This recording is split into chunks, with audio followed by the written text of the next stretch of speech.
Hola, saludos a todos. Roberto Carrillo aquí. Saludos a mis hermanos aquí en Los Ángeles y mis hermanos en Madrid y la familia en todas partes del mundo que habla español, incluso a toda Latinoamérica, Estados Unidos. Gracias por estar con nosotros. Esta noche vamos a hacer una clase. Lo más probable es que va a ser dos partes, A y B, porque tengo muchas escrituras que nos va a ayudar. Yo creo que nos va a animar y inspirar. Y el tema, como ves ahí, cuidado del alma, ¿no? Cuidado del alma. Y un estudio del alma, porque es algo súper importante que en realidad no hablamos mucho de qué es el alma y cómo funciona el alma. Y es posible, aunque va a ser 3 clases. Primero nada más quiero ver las enseñanzas bíblicas de lo que es el alma y luego tal vez una tercera clase en teológicamente qué significa el alma y cómo podemos vivir conscientes de nuestro alma. Es algo interesante que sabemos que tenemos alma, pero muchas veces no sabemos nada de nuestro alma. Entonces, por supuesto, siempre empezamos con escrituras, ¿no? Aprendiendo de la Biblia, poniendo prioridad en lo que nos enseña en la Biblia. Hay 2 palabras en la Biblia que traducimos a alma o a veces a espíritu. La primera palabra, nefesh, que es hebreo, y nefesh es, por ejemplo, cuando Dios nos hace, y ahorita vemos esa escritura, cuando Dios nos da vida, somos un nefesh. Y nefesh, el concepto de nefesh no es solamente, normalmente pensamos un espíritu adentro del cuerpo que sale y va al cielo, pero en realidad es más que eso, es el ser total, ¿no? ¿Quiénes somos? Eso incluye la mente, el corazón y aún el cuerpo, ¿no? Que todo es parte de nuestro nefesh. Y uno puede decir, y hay muchos versículos que dicen que el espíritu está dentro de nosotros, pero en realidad hasta el cuerpo es parte del nefesh, es parte de tu ser entero, ¿no? En el griego la palabra es psuche, y psuche, como sacamos la palabra psicología, psiquiatría, y es en griego tienen el uso de ps, psuche, y eso es nuestro alma también, eso traducido es alma. A veces lo traducen mente, ¿no? ¿Por qué? Porque no es nada más un espíritu, es tu ser. Aunque sí es no es en forma física, y es tu ser, que es más que tu cuerpo, más que tu mente, más que tu corazón, más bien es tu total, todo lo que eres en total, ¿no? Tu ser. Vemos en Génesis capítulo 2, cuando Dios hizo la humanidad, dice, y Dios el Señor formó al hombre del polvo de la tierra y sopló en su nariz hálito de vida. Y el hombre se convirtió en ser viviente o nefesh. Se convirtió en ser nefesh. Nefesh, un espíritu o un ser tanto como Dios. Y es tu ser. Sí, radica en ti, pero tú radicas en él también, ¿no? Y yo sé que es un poco retante a captar, a entender, pero y honestamente la verdad no lo explica en detalle la Biblia, pero sabemos más o menos que el nefesh es nuestro ser, es quienes somos nosotros, ¿no? Y eso incluye, aunque a veces eso incluye nuestro ser y el corazón, la mente, espíritu, pero aún es en total todo eso, ¿no? ¿Quiénes somos nosotros? Nuestro ser. Y vamos a ver unos versículos que nos pueden ayudar. Y yo creo que es muy importante entender nuestro alma, ¿no? Y vivir consciente del alma, porque tenemos que proteger nuestro alma.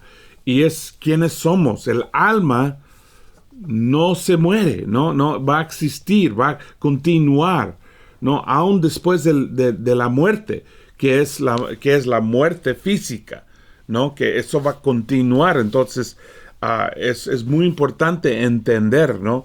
En Deuteronomio 44 versículo 9 dice: pero tengan cuidado, presten atención y no olviden las cosas que han visto sus ojos, ni las aparten de su corazón. Mientras vivan, cuéntenselas a sus nietos, ¿no? Que hay que poner atención a lo que estamos mirando, a lo que estamos experimentando, para entender la importancia y quiénes somos. Ahora, lo que no está en la traducción aquí es el alma. En el hebreo tiene la palabra nefesh, ¿no? Que tenemos que cuidar nuestro nefesh, ¿no? Aquí lo habla del corazón, pero es nefesh, es quienes somos nosotros. Deuteronomio 4:9. En 26:16 dice: «Oh, el Señor tu Dios te manda obedecer estos preceptos y normas. Pon todo lo que esté en tu parte para practicarlos con todo tu corazón y con toda tu alma». ¿No? Tu ser, tu quién eres, ¿no? Cuando pensamos en nuestra mente, y por eso a veces lo traducen a tu mente, o tu cerebro, o tu mente, más bien dice, es tu alma, quién eres tú, ¿no? A una parte de tu cuerpo, a una parte bueno, tu corazón es parte de esto, pero quién tú eres, ¿no? ¿Quién eres tú? O el Señor tu Dios te manda a obedecer estos preceptos y normas. Pon todo lo que esté en tu parte para practicarlos con todo tu corazón y con toda tu alma, ¿no? Y es decir, que no hay nada fuera de la práctica en Dios. No hay nada aparte. Que vivir esta vida espiritual, ser espiritual, significa que ponemos todo en esto, todo nuestro ser, todo nuestro corazón, toda nuestra mente en caminar con Dios y vivir con Dios. No vivimos una vida dividida. Hay un concepto que hablo más tarde de tener doble alma, la palabra es dipsuge, y dipsuge significa que tu alma ha sido cortado en dos partes, y hablaré de eso más tarde en este estudio, pero que debemos dar todo nuestro ser a Dios y todo nuestro ser en practicar sus enseñanzas y vivir en Él, ¿no? En Dios, y poner en práctica sus preceptos y normas, no poner todo en el camino. No somos una persona dividida, no somos una persona que practica en parte, sino damos todo nuestro alma, pero es tu ser. Y podemos ver aquí cómo Dios nos manda, o tanto como nos ha llamado, a amarle con todo el corazón y todo el alma también, todo nuestro nefesh, ¿no? Amarlo completamente. En Primera de Salmos 18:1 dice: y aconteció, y te quiero decir esto, que a veces uso traducciones diferentes porque a veces no traducen la palabra psuje o nefesh, y lo traducen diferente, usan la palabra mente o corazón o tu ser, pero es nefesh, y si hay una traducción que usa la palabra alma, nefesh, yo lo uso, pero a veces no. Esta versión de este versículo está en la Biblia de las Américas, ¿no?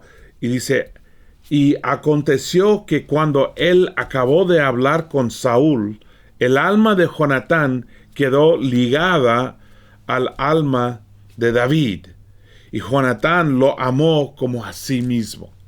Esto es muy interesante, ¿no? Que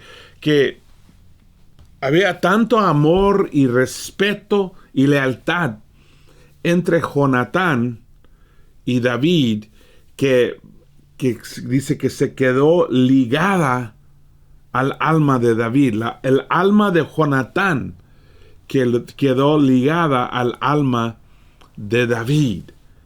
Qué interesante, ¿no? Que cuando estamos tan y tan conectados, que hasta nuestras almas como mezclan, ¿no? Como se quedan ligadas nosotros. Y vemos eso en la relación entre padres y hijos. Vemos eso entre las relaciones de esposo y esposa. A veces vemos esto en amistades o en la confraternidad, ¿no? Cuando dos hermanos o dos hermanas o una charla está tan conectada que queda ligada al alma uno a otro. Y eso es una relación muy profunda. Por eso, cuando se muere un padre o una madre, y sus almas han llegado a ese nivel de ligada alma a alma, eso rompe profundamente y causa dolor profundamente, ¿no? O aún lo vemos en divorcio, ¿no? Cuando uno, con una pareja, que Dios los ha hecho como una sola persona, alma y alma ligada,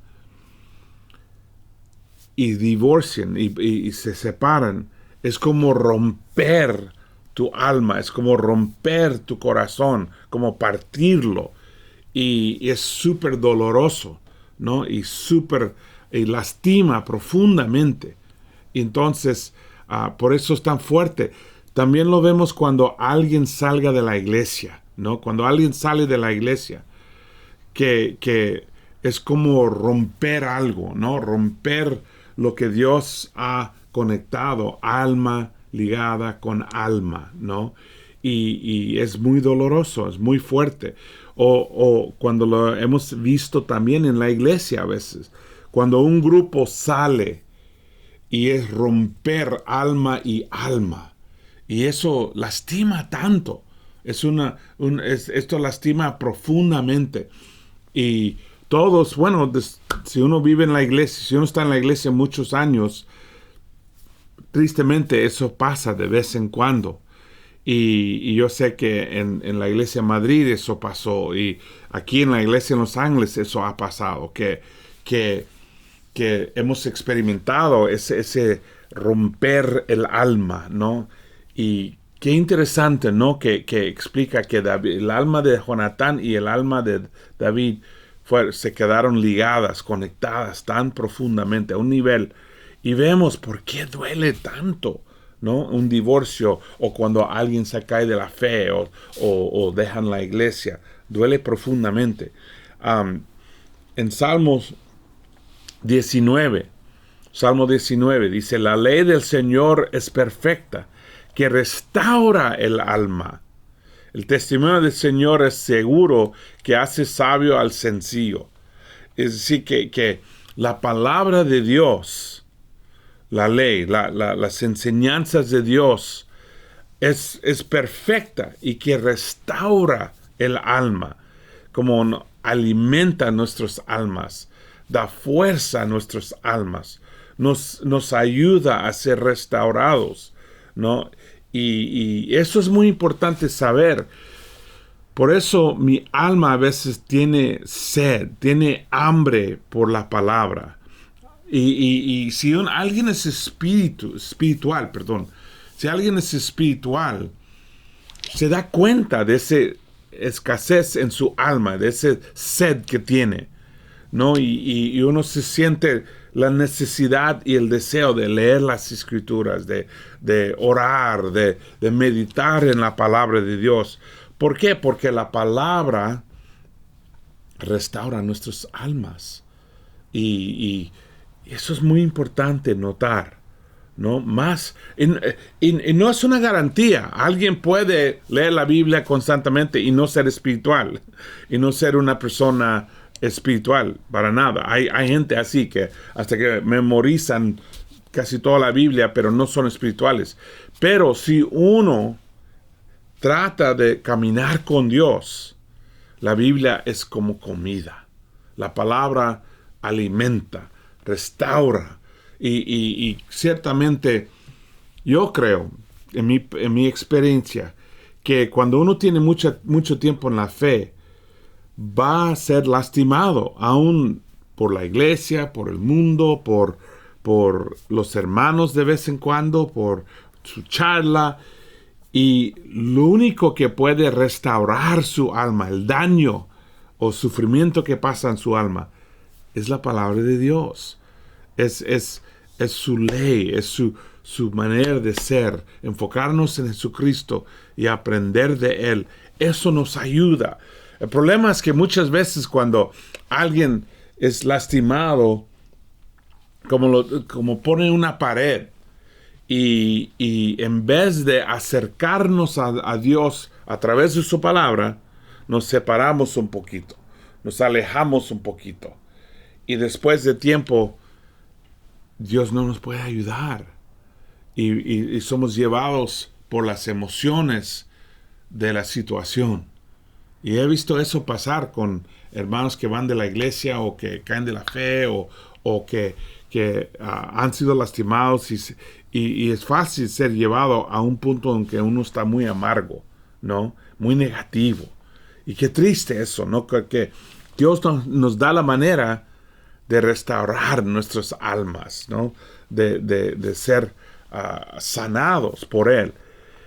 En Salmo 35:9 dice, y mi alma se regocijará en el Señor, en su salvación se gozará. Me encanta eso que el alma se pone alegre. Nuestro alma puede regocijar en nuestra salvación y en nuestro Señor y ser alegres, ¿no? Uno puede tener un alma alegre, su alma alegre. También uno puede tener su alma triste, ¿no? Y mucho depende a nuestra conexión con el Señor. Si podemos regocijar en Él, alimenta nuestra alma y podemos regocijar en nuestra alma, ¿no? Y en nuestra salvación. Yo creo que la salvación es importante entender que no es algo que pasa una vez en el bautismo, por ejemplo. Todo el mundo celebra el bautismo y debemos celebrar. Es un momento muy importante e increíble, ¿no? Cuando uno entra a la luz y es parte de la familia de Dios, de su iglesia, recibe el Espíritu Santo. Pero el proceso de salvación es toda la vida. Es toda la vida. De una manera, podemos decir que esa persona bautizada es salvo, ¿no? Ahora andas salvo. Pero de otra manera, nadie va a ser salvo hasta regresa Jesús. Jesús va a salvarnos.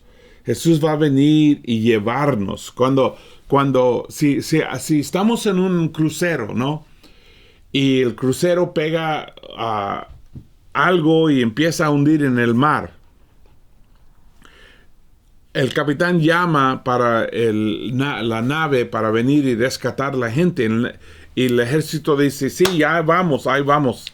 Y todos van saliendo de sus casas y camas y van corriendo sus barcos para llegar a salvar. No podemos decir que ya soy salvo. Aunque el capitán puede decir a toda la gente, ya somos salvos, viene la nave, vienen los barcas y nos van a salvar. Pero nos van a salvar. No realmente podemos decir somos salvos. Ahora, en la Biblia habla de la salvación como algo presente, pero realmente estamos esperando la llegada de Jesús. Y mientras que estamos esperando, Dios está salvándonos constantemente. ¿De qué? De nuestros pecados, de nuestras debilidades, de nuestras heridas, de los problemas que tenemos. Y eso es el viaje, el camino del peregrino, el camino del discípulo, que constantemente, cada día, Jesús me salva. Cada día me salva de no cometer tonterías, me salva de no lastimar a mis hijos, me salva de no lastimar a mi esposa. Constantemente me está salvando. Y mi alma puede regocijar en todo eso. Y yo puedo vivir con una alegría y un gozo profundo a través de eso. En Salmo 42, versículo 4 y 5, dice: ¿por qué te abates, alma mía? ¿Y por qué te turbas dentro de mí? Espera en Dios, pues he de alabarle otra vez por la salvación de su presencia. ¿No? Salmo 42. Dice que pregunta al alma, da una pregunta al alma: ¿por qué andas decaído? ¿Por qué andas triste? ¿Por qué andas deprimido? Él mira a su alma. David mira a su alma y pregunta. Muchas veces no somos conscientes de cómo está nuestra alma. No es algo que decimos. No decimos: hola hermano, ¿cómo está tu alma? No lo pensamos. No. Sabemos que tenemos alma y a veces aún sabemos que somos alma. Como alguien dijo, no eres un cuerpo con alma, eres alma con cuerpo, ¿no? Pero no vivimos ese nivel de entendimiento, de conocimiento.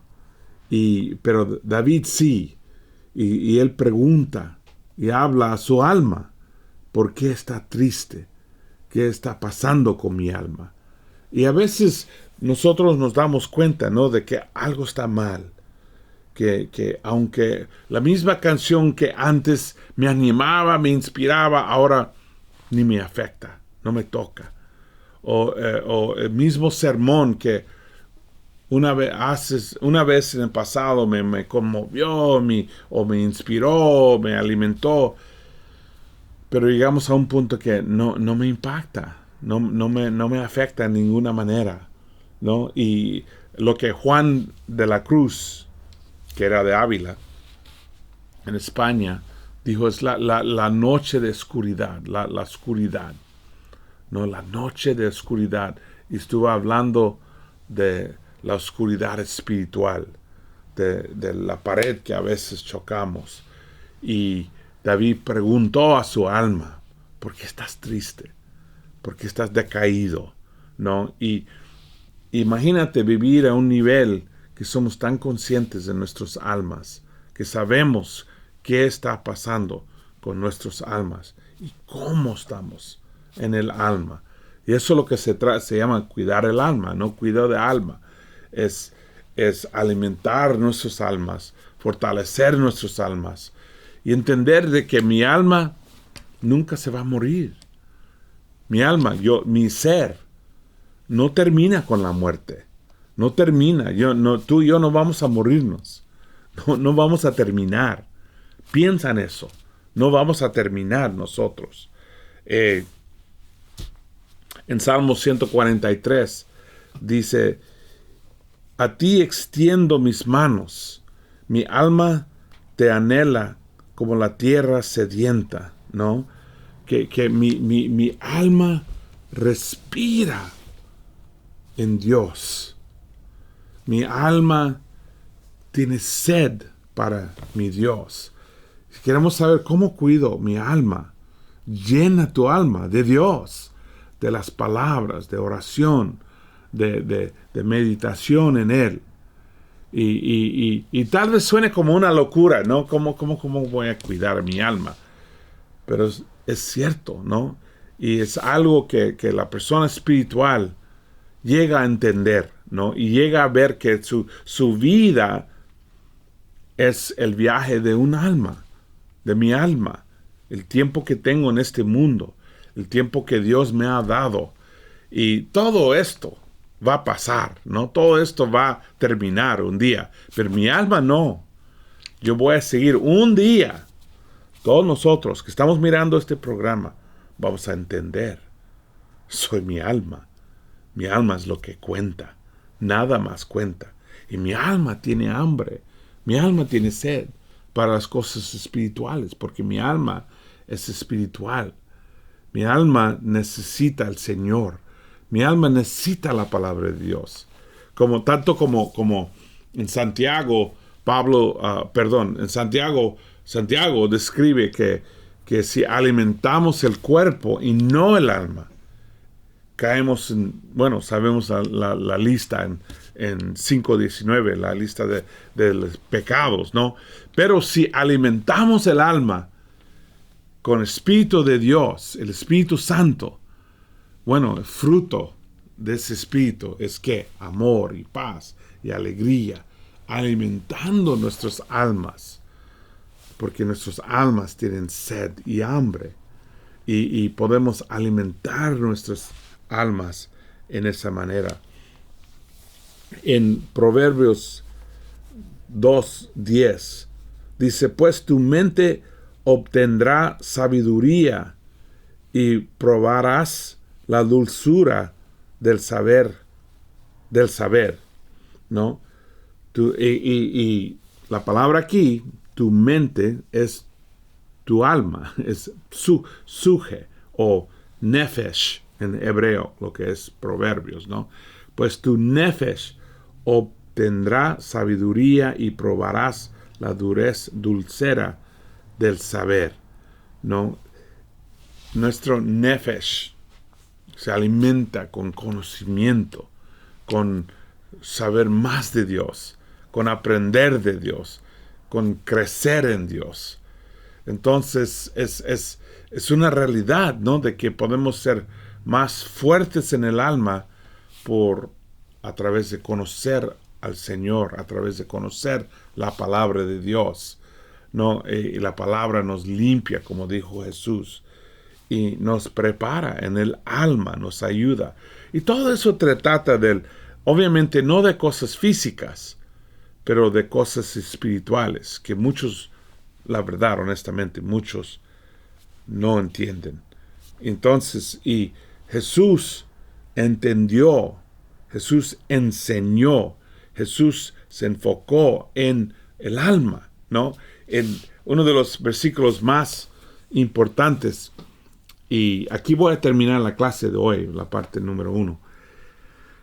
Y él dijo: carguen con mi yugo y aprendan de mí, pues yo soy apacible y humilde de corazón, y encontrarán descanso para su alma, para su alma.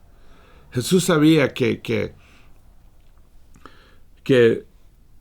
es muy fácil, especialmente practicando la religión, que uno puede llegar a ser tan cansados, especialmente si no es una persona espiritual. La religión sin el Espíritu es imposible. Es imposible. O llega a ser una carga tan pesada que no podemos, que no es posible hacerlo. Más bien,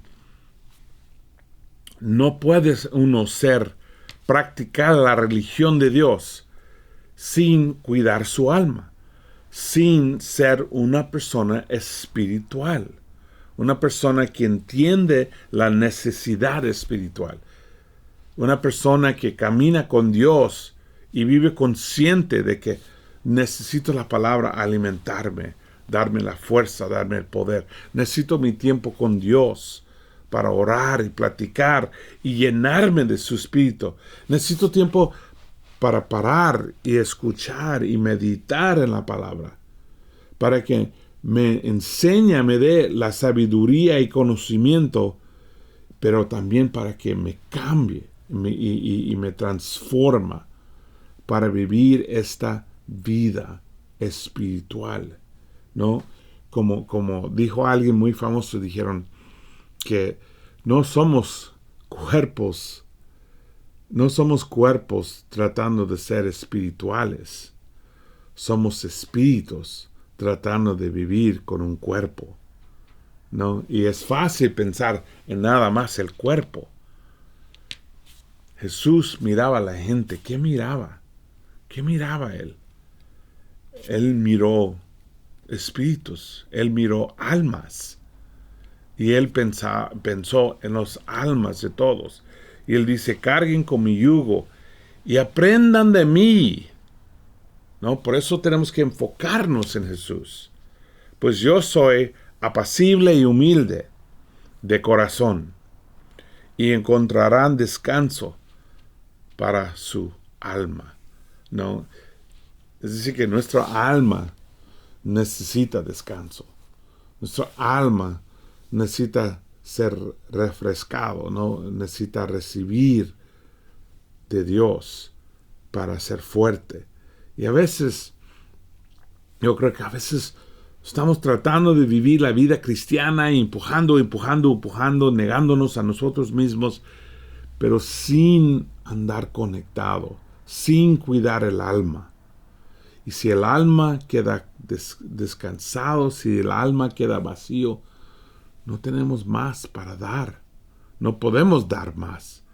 No tenemos la fuerza ni el poder para negarnos nosotros mismos las tentaciones, o para superar la debilidad, o para superar la tentación del pecado, ¿no? Y muchos hermanos caen en pecado o caen de la fe porque andan descansados, andan cansados, tan cansados, y necesitan descanso, necesitan ser refrescados por Cristo, por Dios.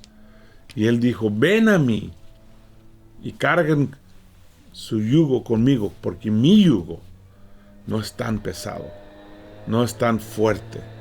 Y yo comparto el yugo contigo. ¿Ok? Ahí paramos y continuamos con la próxima clase, la próxima semana, la segunda parte de esta clase. Gracias y buen camino.